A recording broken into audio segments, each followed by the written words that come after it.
Abel, it's all yours. Awesome. Thank you so much. Thank you guys for being here today. I'm going to be honest, I'm a bit nervous because it's been a while since I've actually put together a presentation and presented to people. Even though this is virtual, it's still getting anxiety a bit.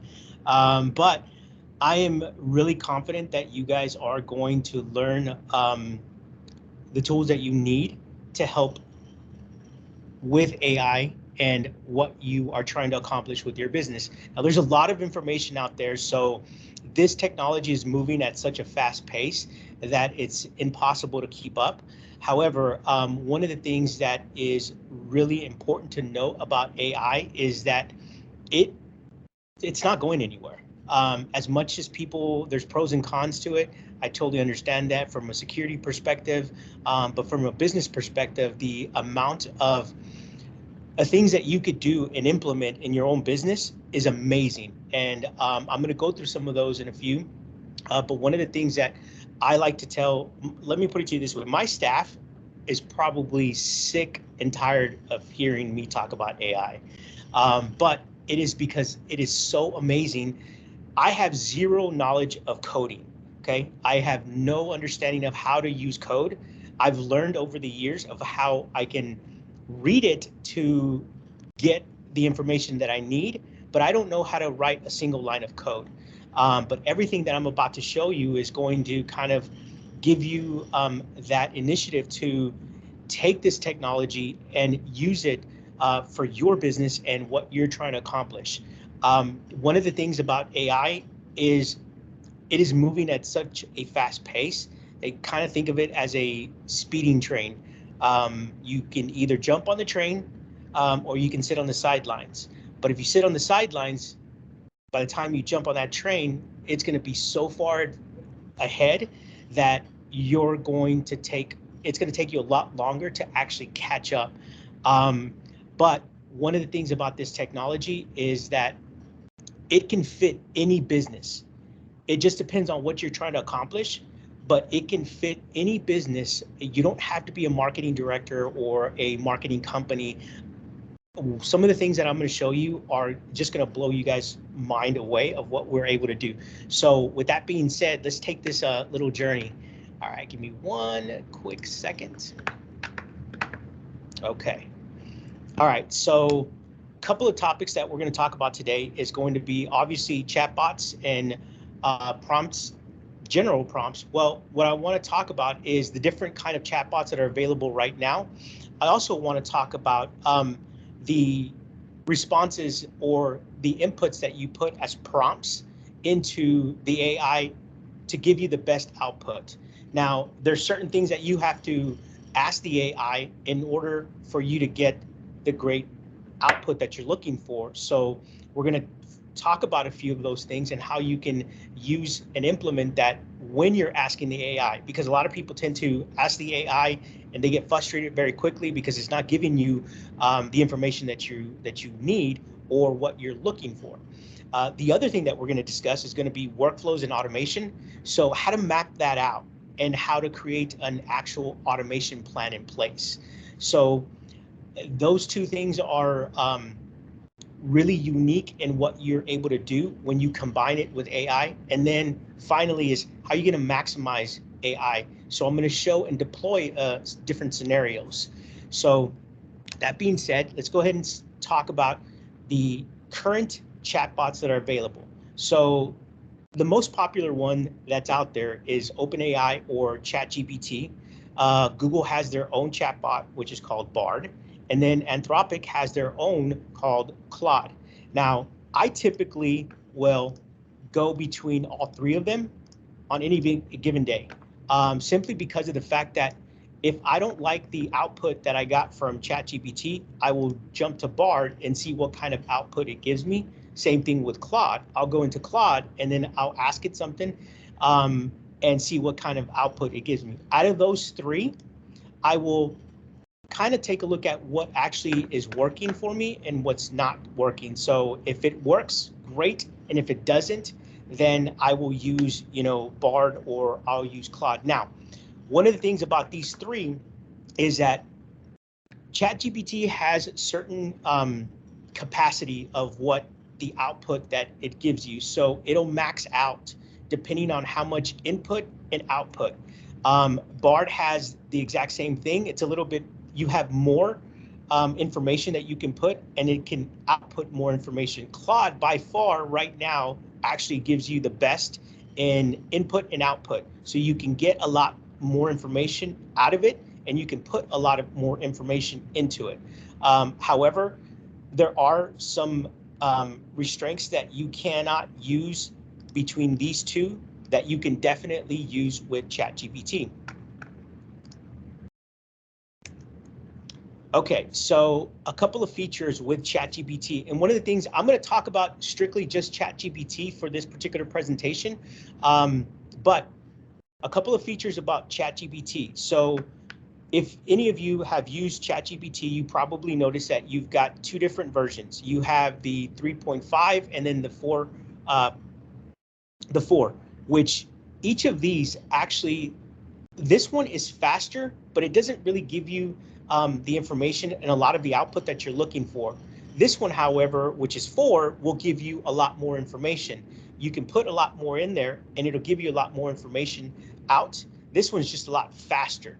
So one of the things that is cool about this particular feature is on 4 is you actually have a couple of other options. So you've got plugins and code interpreter. So a code interpreter is basically you can input a file into the AI and it will analyze that file and then it will give you back recommendations or whatever it is that you're asking. So if you're a data analyst and you've got a ton of information on a spreadsheet and you want to condense it and only get bullet points out of that and best recommendations, you can upload that file into the code interpreter, and what it'll do is it will give you back the recommendations or bullet points, whatever you're asking it to do, it will give you that information as the output. The plugins is another cool feature that came out probably several months ago. But the cool thing about it is that there's so many different plugins. You definitely just have to go in there and then kind of play around with it and see which one fits what you're trying to accomplish. But quite honestly, there's probably a plugin for just about anything that you're looking for. Some of them are paid, so you may have to pay that particular developer a small fee, and some of them are they're absolutely free. So these two options are amazing tools to use with 4. There is something else that they just recently released. I want to say probably about 2 months ago, maybe, and that is the custom instructions. So now you can actually give ChatGPT custom instructions, so you're not always having to ask it to do or your name, your business, or what you do for a living, so on and so forth. So you can give it custom instructions and you can turn it on and you can turn it off. So it's highly up to you on what you are trying to accomplish and what task and input that you're asking the bot to provide. So I definitely recommend that if you guys are using ChatGPT, that you use those options and those features, because you're going to find that those features are extremely useful in everything that you're trying to accomplish on the best output that you're trying to get from the platform itself. So right now, what we're going to discuss is a little bit about general prompting. As I mentioned, a lot of people tend to ask AI, build me a website or build me a email campaign that is going to target my audience, and I'd like for you to include, these are the products. So very simple prompts typically don't work. So one of the key factors that you will need to always remember is when you're asking the AI, you need to make sure that you give it as much detail about your goal as possible. The more you can give it, the better the output is going to respond back to you. You have to give it the idea or the topic that you're discussing. The same thing with one of the things that you also need to include is, it sounds weird, but you tell it to act as. So act as a web developer, act as a email expert act as a CEO, a successful CEO, so on and so forth. You can tell it to act as anything in your particular business. That way it understands what it's trying to output for you. So the other thing that's really, really important when you're entering the prompts is going to be the tone of voice.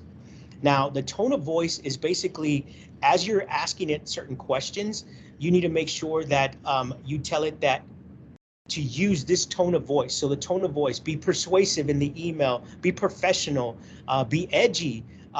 You know, you could give it whatever persona you want to give it that fits your brand and your tone of voice's company. So that way it's not just sending out or giving you the output that's really just generic. The more that you add into the tone of voice, into the detail about the actual overall goal, the topics, the more you're going to get, the better response that you're going to get from the actual AI.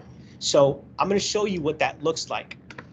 I actually have a few prompts that I have ready. So in this prompt, I'm basically going to ask it, act as a CEO of a successful chamber of commerce, provide me with 5 email marketing ideas to get my message across social media, emails, and other forms of communication. Be sure to include my mission statement. So there's the mission statement that I grabbed from the Chamber of Commerce. And then I told it, be sure to use a professional, persuasive, passionate, informative tone of voice. My target audience is business owners, executives, business community leaders from the age of 35 to 55 years of age who are interested in technology. So I'm going to give it that prompt.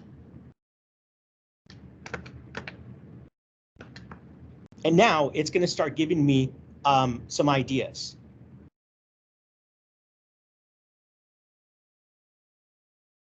It starts off with the first one, what platforms they use, social media ideas, comes up with a description for me, you know, some content that could be relevant for this, some captions I could use, also gives me some hashtags.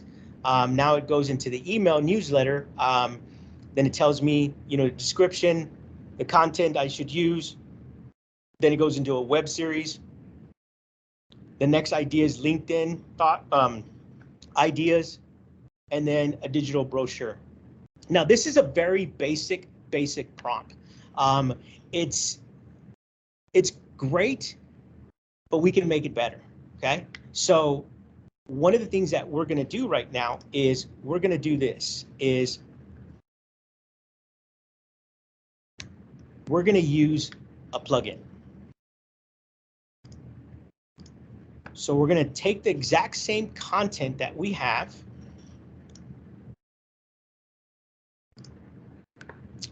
but this time we're going to go to a plugin that is called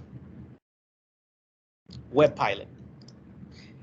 Now I'm going to give it the exact same prompt, but I'm going to add something to it.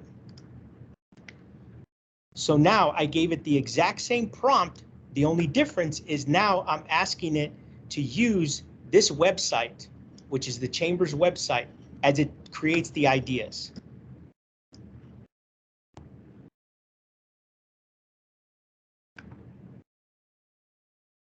So when this kicks in, when you notice that, that means that the AI is pulling the information from the plugin, and the plugin is working right now. So right now it's scraping the website. Now it's going to take information directly from the website. So I'm not having to put that much information in. Now it's going to give me ideas based on what's currently on the Chamber's website. And it even included emojis to it.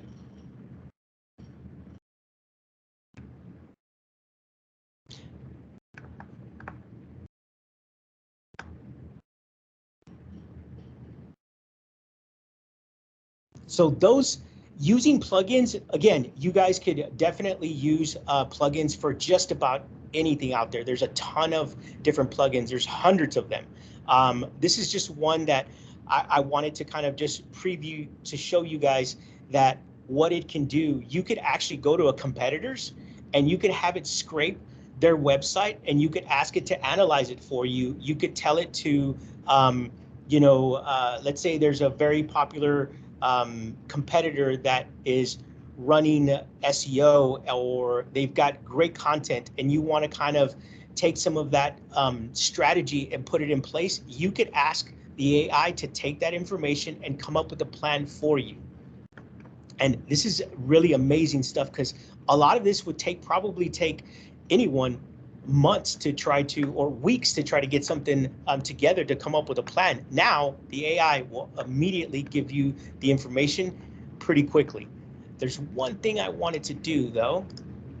So I'm going to do something else, because I'm going to use this in a few minutes on a separate just give me 1 second.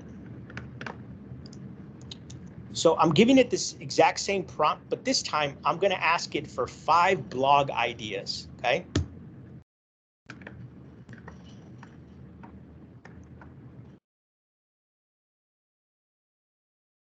Okay, so these are blog ideas that it's creating for us. And it's kind of giving you a description, some key points, so on and so forth. So what I'm going to do, just give me a second, is I'm actually going to take these blogs .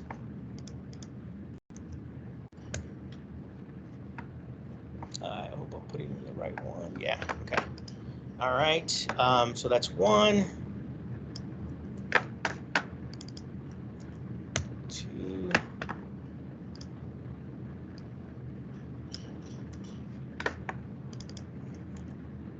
3.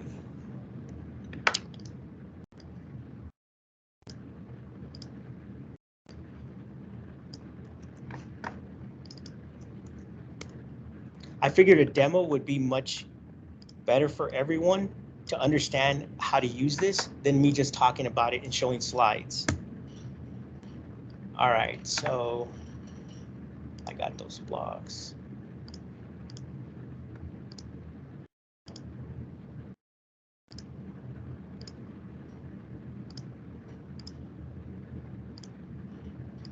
Okay, all right. So obviously we talked about the plugins and what it can do. So there is really a ton of different plugins that you're able to use, and I'm going to go through a few of them.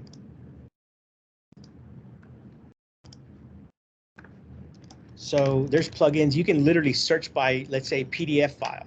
So you can, there's PDF file plugins that you can upload PDF files. You can upload YouTube videos. So let's say, for an example, you are trying to take a video from an hour-long video. What you could do is you can grab that keynote, let's say it's a keynote speaker, you can grab that video from YouTube and you can add a plugin to it and tell it to summarize the entire video, and in a matter of seconds, it will summarize an entire hour-long video for you, which is amazing. Because let's say, for an example, you happen to have a series that you want to take the transcript from a video or from any kind of YouTube shorts that you use. You can take that video and you could split that up into multiple parts. You can create podcast from it. You can create shorts. You can create social blogs. You can create social content from all of that. And the AI will basically take all of that information and then break it out for you. And then you can obviously take it back to the AI and then ask it to create different aspects of that video into actual blogs or social posts, which is pretty cool. So code interpreter. Now this one's a little bit more difficult in time-wise, because I don't want to spend too much time going through this one, simply because of the fact that it will take 5 to 10 minutes sometimes, just depending on what I did. So what I did was I took the Chambers Google Analytics,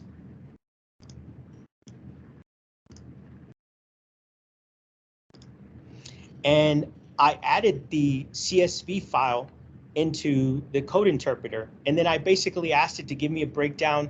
I explained what each column was. So you have to be very detailed on whenever you upload the actual CSV file or any kind of file into the code interpreter, because it's going to try to analyze it for you. And you'll notice that it'll try working and it'll keep working until it kind of gives you it'll stop and it'll tell you, okay, so column A, does this mean column B?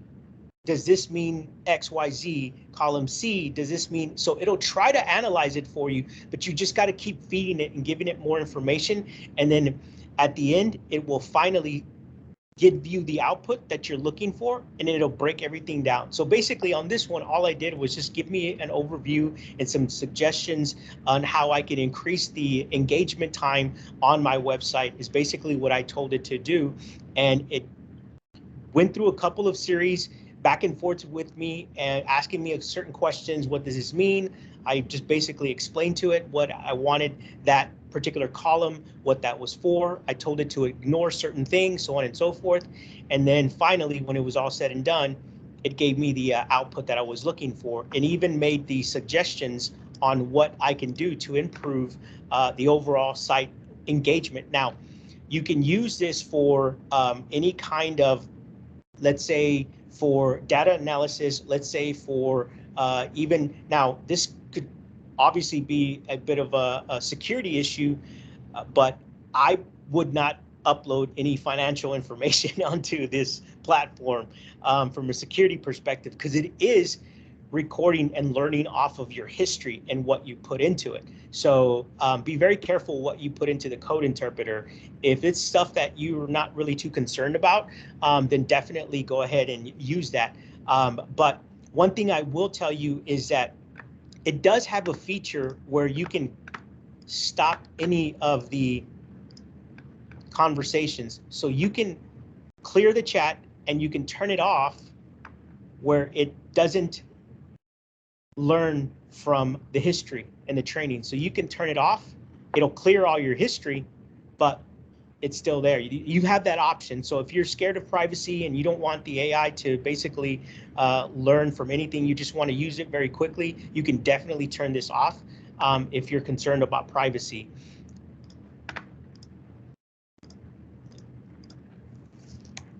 All right, so the next thing is workflows and automation. So workflows and automation, think of workflows and automation is kind of like your internal process. So when a particular person, let's say you are a, let's say an ad agency, for an example, we have somebody who contacts us and is looking for some type of, service. Let's say it's production or web service or social media, whatever the case is. So how does that process work?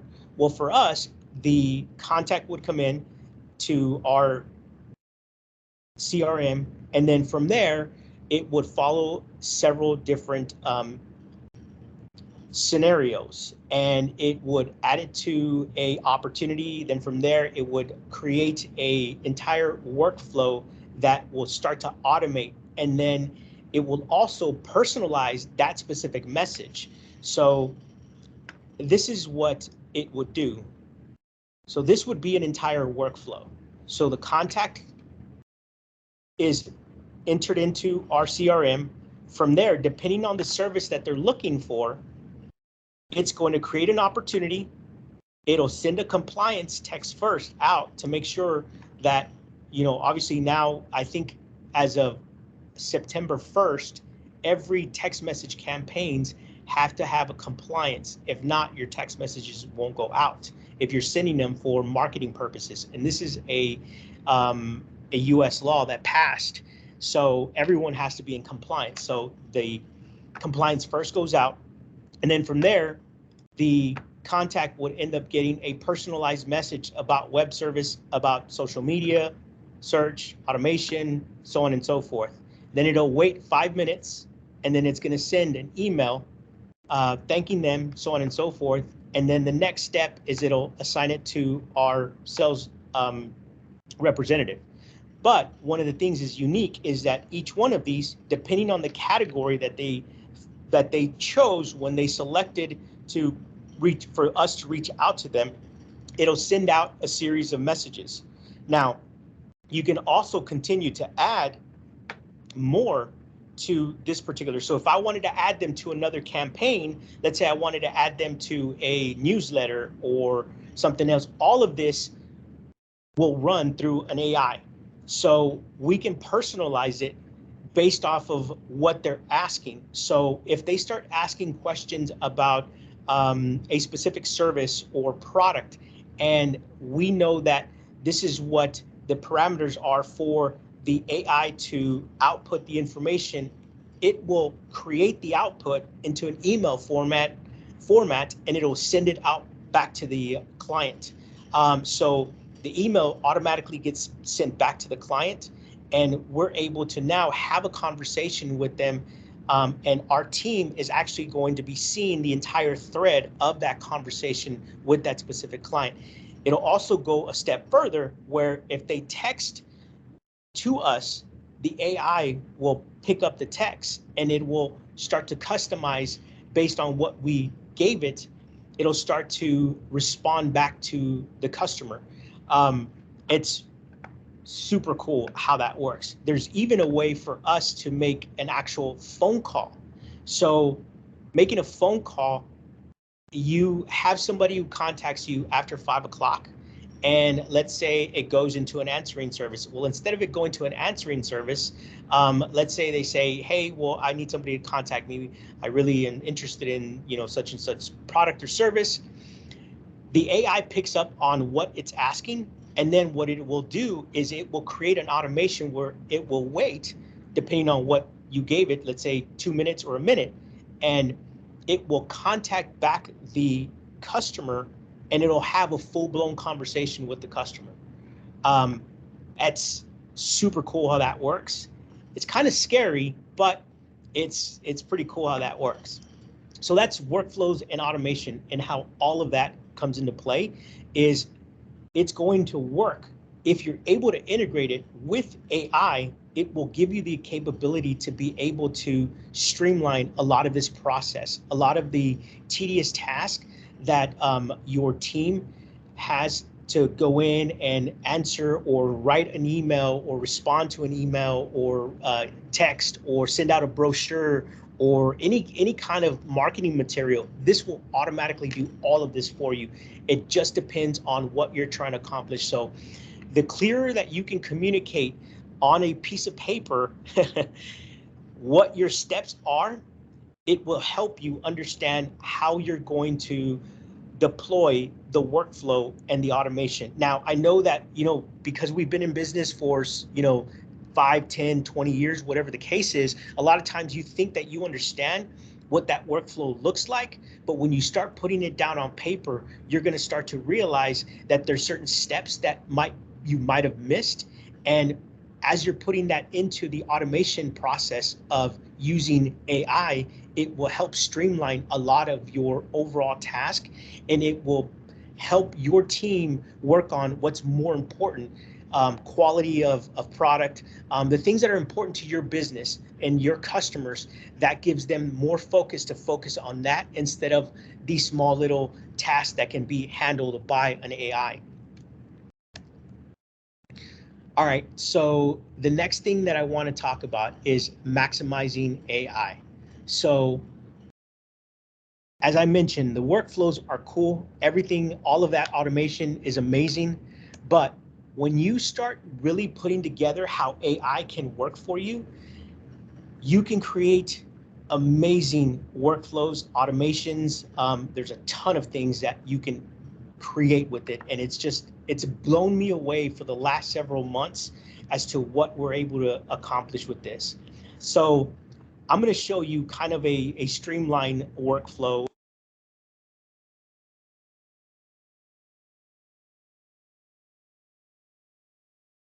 Hey, Abel, you're muted again.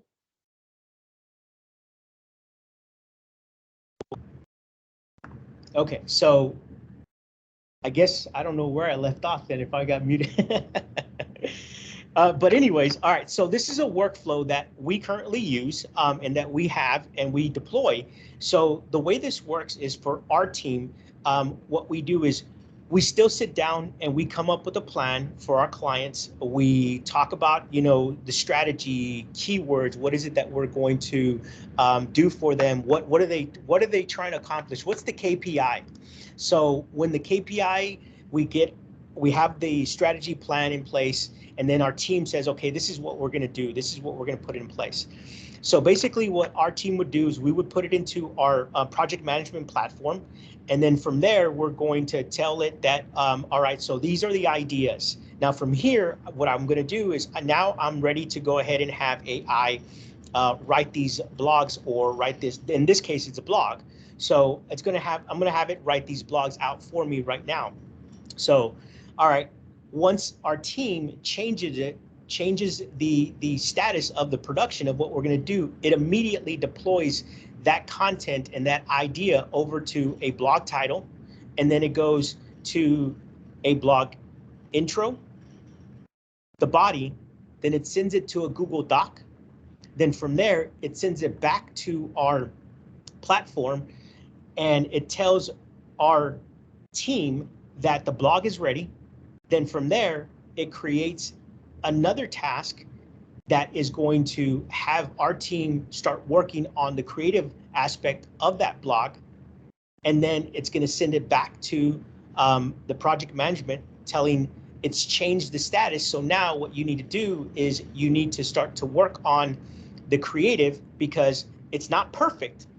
By all means, the information is not going to be perfect. So there's still a human factor that goes into play where we're going to have to look at the keywords. Did it give us enough information that we were looking for? Is the information correct? So on and so forth. So our team still has to go in there, spend some time and review the blog.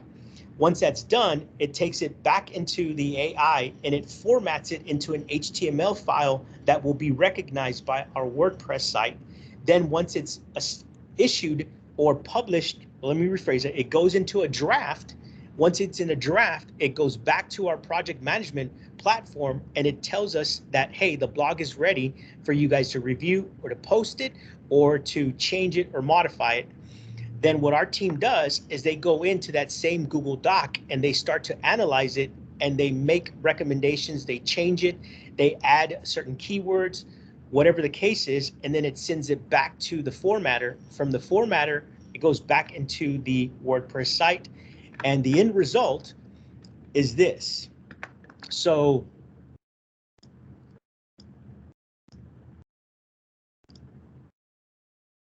where did it go?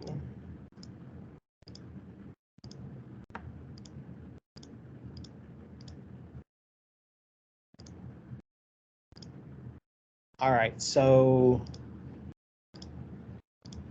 did I lose it? That's mistakes.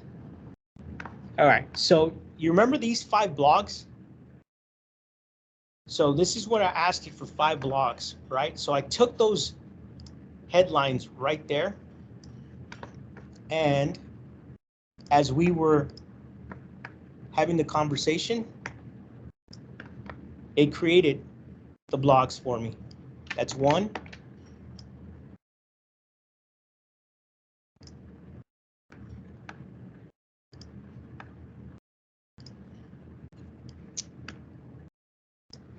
So these are the 5 blogs it created based off of the information that I gave it as we were having this conversation. So it designed 5 blogs.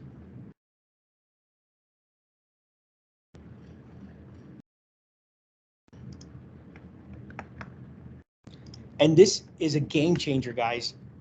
Knowing that all you have to do is give it information, it is a huge game changer because of the fact that it would have literally taken our team to create. In the past, it would have taken our team anywhere from 3 to maybe 5 hours to build out just on the thought of what we're going to create for our clients. Now, all of this is condensed and it allows us to focus on the more important aspect of what we do for our clients, and that is taking into consideration the keywords that are important. How can I help them rank higher? What are some of the content? Is the content, do I need to change the content? So a lot of these key factors are extremely a game changer, and this technology is not going to take anybody's job away. This technology is going to enhance everyone's jobs, like in so many ways. I can't, if you only knew the amount of deployments that we're putting in place and that we have in place right now, it is mind blowing. I've been blown away by this technology. Like, it is, I can't say enough about it. But nonetheless, having this framework, understanding all of these ins and outs, knowing what you need to use, how you can get this to create an automation in place, how you can create the workflows, the proper prompting is going to be key. So the one thing that I will say is that it's very, very important for you to take the time to play with this particular technology. Don't lose sight of it because it doesn't give you the output that you're looking for right off the bat. Don't get discouraged. Keep playing with it. Believe me, when I first started using it, I was hoping that it was going to give me the information like that. It just doesn't work that way. And it doesn't give you the output. You got to keep asking it and asking it and asking it. So the more and more that you play with this particular platform or these platforms, this technology, you're going to see the benefits of what you can accomplish. And it's going to also make you think about, I wonder if I could do this. Because now everything that I'm working on in our business, I'm thinking to myself, I wonder if I can automate that. I wonder if AI can make that happen. And sure enough, 90% of the time, it will. So a little bit about us. Starfish, we are a full service agency. This is our team. They're very talented individuals. They obviously at this point are probably sick and tired of me talking about AI, but I am in love with AI. It is an amazing technology. It has done wonders for us. We are deploying that across all of our clients. It is just, it's amazing what it can do. So I highly recommend that you guys really take advantage of trying to get everything laid out, from the tone of voice, the proper prompting, the proper understanding what the plugins are, what you can do, understanding the workflows and automation, and then how you're going to deploy all of that information out. So we're also obviously IAB certified.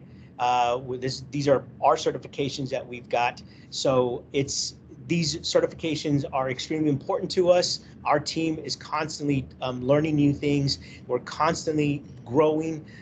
This industry is never ending, and everything that you may have thought you knew 6 months ago has probably changed now. And with AI, it's moving at a much faster pace. So again, our company, we're a full service agency. We also offer consulting. We do have an initiative, a community initiative, which is Longview Unplugged. So with all of that, I want you guys to know that I really, really do appreciate everyone jumping on the call.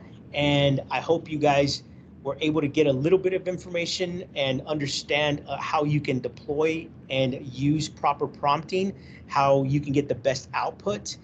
One thing that I did want to mention to everyone is that everyone who's on this call is going to get a email in the next 24 hours, which is going to give you this. So this is our academy. And basically what it is, it's going to have a little bit of information on ChatGPT and, give you a little bit of overview. And then here's the value. So the value are the prompts. So you can go in and you can take these prompts and you can modify them however you want. And keep in mind, use the tone of voice, the ideas, your overall goal. But all of these prompts are prompts that we've used, and these are prompts that you would have to customize specifically. However, the prompts will work, and it will help you get the best output for every single scenario that you're looking for. So this is a little added value to you guys, and I hope that you guys do take some of this and use it and deploy and kick butt. It's an amazing platform. It's awesome. So I'm going to now go ahead and open it up for questions if we have time. I think we do probably. Abel, one of the questions in the chat is, what project management software do you use that allows AI workflows? So the platform that we use is called ClickUp. So ClickUp is a platform that we use that allows us now. These particular project management tools are made to have standard templates of how you can customize them for your business. So the more that you, it's another thing that you'll have to do is you, just like the workflow inside that platform in ClickUp, you're going to have to customize it and map out exactly what you're trying to accomplish. But that is a platform that does integrate with OpenAI. And one of the reasons why I choose OpenAI over Google and Claude or Anthropic is because of the fact that it allows us to use the API key to be able to obviously be able to get the information and the input and the output from OpenAI. The other two do not. I've already signed up for Claude several months ago. However, I have yet to be able to. I still have not gotten anything back, so I've joined that waiting list. I've probably been on that waiting list for, I want to say, 4 months now. And then obviously Google, I have not seen anything from Google as far as allowing any API connections. We do have time for questions, so if you can do it, if we can do this in an orderly fashion, we won't do raising the hand. So ask Abel your questions or put it in the chat. Let's see.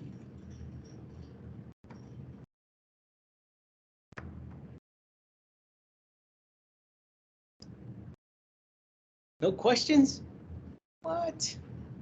So Abel, we use the GPT chat to help write an economic development grant.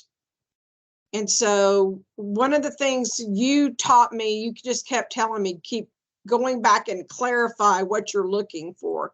So that was very beneficial. The other thing to remember is you have to make sure that it's fact-based information, not just something that's been put on the internet by somebody else, and that the information is at least 2 years old that it's capturing. So I can tell you, I use my AI program every day for work now. Every day. I'm going to ask a question to all of you. How many of you all, whenever you are using AI, have this because of the amount of questions that you're asking it? Raise your hand. I'd like to see how many. All right, I'm going to give you guys a little tip. Do not use new chats. I would do this. If this is a chat that you know, name it a specific name of that project, because the more and more that you feed the information into this single chat, it is going to give you the best outcome because it's learning off of the entire history of this chat. The moment that you open up a brand new chat, you're starting from scratch all over again. Good information. One of the questions from Sherry Chance is, great info, Abel. Do you have suggestions on how to guide students to use ChatGPT with integrity? They want to use it to cheat. Unfortunately, kids are kids. I'm not sure how they're going to. I know that there's some programs out there that are able to help students, and I know that I've I've read some articles, in fact, that there's some teachers that are actually helping students use it ethically for their particular projects. The fact is that, I mean, you could do the exact same thing with Siri. You could ask it certain questions. It's going to give you, you know, a website. You basically take that website, copy the content, go through Quillbot, paraphrases it, sends it back. So it depends on what the students are trying to accomplish, or what the teacher or the school district's trying to accomplish. But I would definitely say that AI is something that should be used at a school level in some way, shape, or form, because it's nowadays everyone has one of these and they're basically getting all their information from that anyways.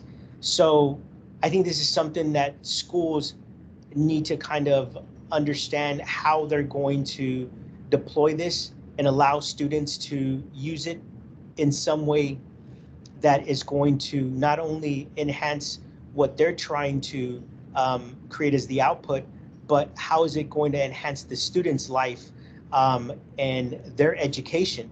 So it really just depends on what the student or the faculty or the school district is trying to accomplish. But it's not going anywhere. This is something that it's just not going anywhere. I know that I read an article about ChatGPT actually passing the bar, and it's just amazing of what it can do. So again, it just depends on the students and the faculty and the school district of how they want to deploy it.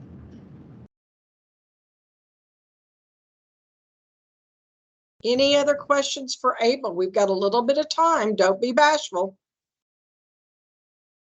I had a question there. Does ChatGPT lie?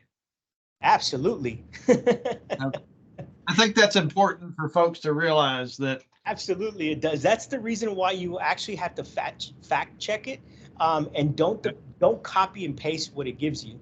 You have to go in there and you still have to do your due diligence and read through it. So as great as the technology is, there are certain prompts that you could give it that will kind of, it won't come up with its own conclusion. It will try to take as much information from the web as it possibly can.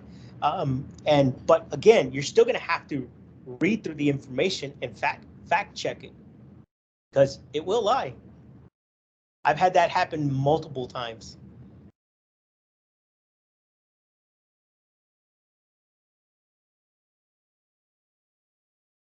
John also had said earlier in the chat, because I know we're recording, and so people who are going to be watching this later won't see our chat conversations, but he also made the note to be careful on your confidential and sensitive information. So just a note for those who don't know. You want to go into more detail about that? There are ways that you could actually use ChatGPT. I have not done this simply because of the cybersecurity portion of it, but I have seen seen YouTube videos of how people are actually swapping out their Siri with ChatGPT, and anytime they ask it, "Hey Siri, go into Pro mode," and when they go into when they go into Pro mode, what'll happen is it'll switch it over to ChatGPT. So now you're getting the information from ChatGPT. The problem that I see with that is that you're connecting it from a shortcut that was created by somebody else, and you have no idea what they added to that shortcut and that code on the back end. That you've got personal information, you've got your banking information, you've got your, emails, your text messages, so much information on your phone that I would be a little cautious about doing that. Unless you've got a burner phone, then go for it. But I from a security perspective, those are certain things that I just wouldn't do and wouldn't deploy on my particular device. So it really just depends on if you want to take those, those pretty cool tools that you could use, but you wouldn't have to because you can literally just download the app now directly from OpenAI.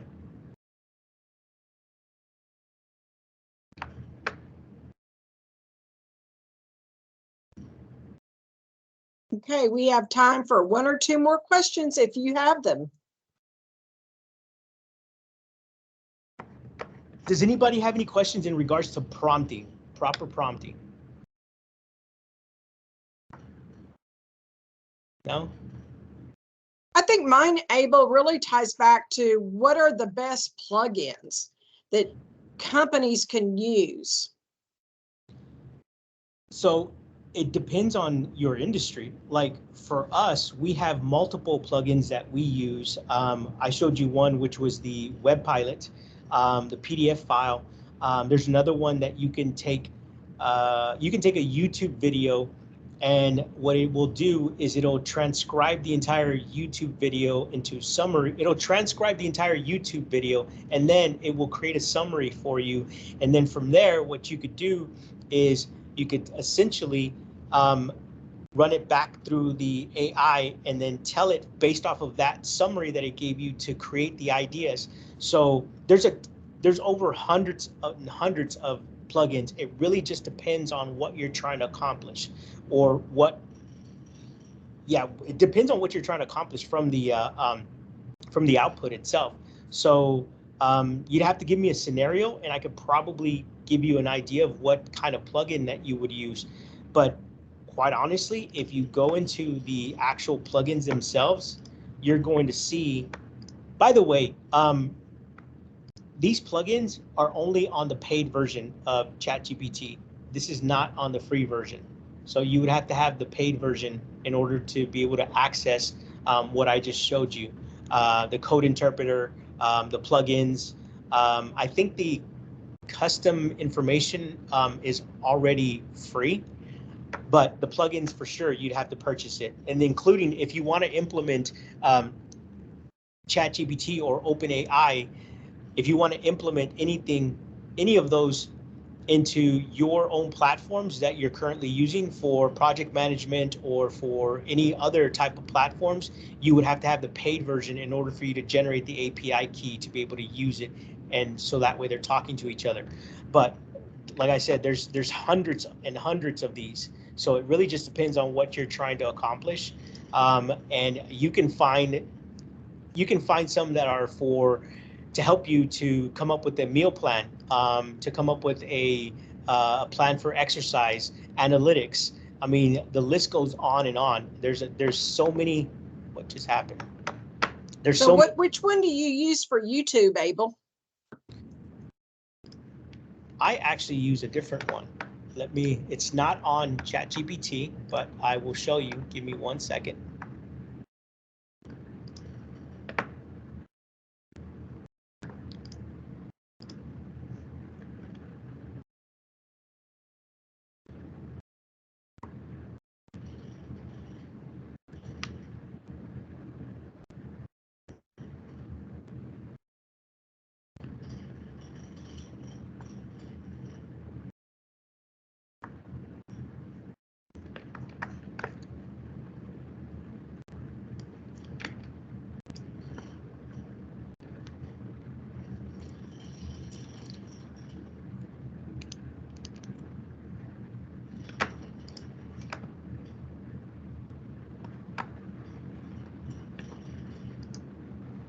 If you guys use Google as your browser, this is the one that I highly recommend to use. Glass. So It's an extension, and you just follow. It'll walk you through it, tells you exactly how to use it. It's super cool at what you can do with it. Like, it's amazing. There's a ton of different extensions that you guys could use. Again, it just depends. There's an app for it or an extension for it. So it really just depends on what you're trying to accomplish. So if you guys were to give me some scenarios, I could probably walk you through a few things of what you could use to help the productivity. in the overall performance and output of the actual AI. So the next question that was asked is, do you use any AI generated photos or graphics? Have you used Firefly? We've used Firefly just as for us to test, just to see what kind of output it gives us. It's pretty cool. The problem with that is that it's not creative. AI is not creative. So it'll give you some really good designs, don't get me wrong, but to personalize the actual creative, you still need a human to create the actual design. So there's certain aspects of AI that it just cannot compete with a human as far as creativity. So I personally don't like the fact that anyone would think that just swapping it out and creating a generative image using AI and then using that on deploying it on your brand is a smart move for your business, simply because of the fact that it's your business and it's not always going to give the actual brand guidelines. It's not going to go through, there's certain aspects of the feel, the persona of your business. So I would not recommend using AI. I would use it just to play around with it, just to see what kind of output, just, you know, but I would not recommend it using generative images from the AI to deploy on any platform at all. Okay. Well, thank you, Abel. This has been very informative, and we've reached 4:30. So this recording will come to an end. We appreciate everyone coming on board, and we'll get this uploaded shortly. And you guys have a great day. Take care. Thank you, guys. Bye.